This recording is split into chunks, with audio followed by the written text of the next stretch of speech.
Ladies, you may want to think twice about the treatments you're using on your hair. A new study in the International Journal of Cancer shows that using permanent hair dye and chemical straighteners might boost your risk for breast cancer. Our own Jane Burnett dug in and spoke to an author on the study. Hey Jane, so tell me about the conversation with this study. Yeah, so we'll get right into that. But first off, I just want to say this topic really hits home for me. My mom was going through breast cancer treatments pretty much all year, and I use these chemical straighteners on my hair. So it's wild. It's a lot to think about. How Yeah, in is your terms of mom doing?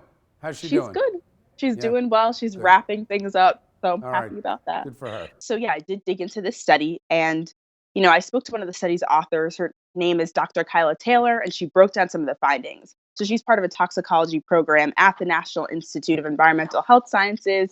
And basically what happened was researchers took a look at more than 46,000 American women ages 35 to 74 who entered something called the sister study between 2003 and 2009. So they didn't have breast cancer themselves, but each of these women had a sister that did. The team followed up with each participant after about 8 years. So a few of the findings, like the nitty gritty stuff, about 74% of Black women studied here used chemical straighteners, and just 3% of white women did. But those using them at least every 5 to 8 weeks had around a 30% greater risk of getting breast cancer. Black women who used permanent hair dye had a 45% higher breast cancer risk versus 7% of white women who did the same thing. But overall, the big takeaway from Dr. Taylor is that women should consider the use of hair products, like knowing some of these chemicals are in them and these permanent hair dyes and chemical straighteners, and that they could impact their risk for breast cancer. But overall, the risk isn't so big.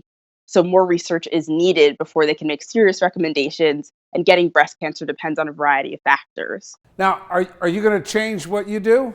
It's a little tough, to be honest with you. It's like, as a Black woman, I'm used to presenting as a certain way. My hair is straight. It's not natural right now, but I'm sure I could rock it. But it's a lot to think about. I really got to think about it. You certainly could rock it. You do whatever you need to do, Jane, all right?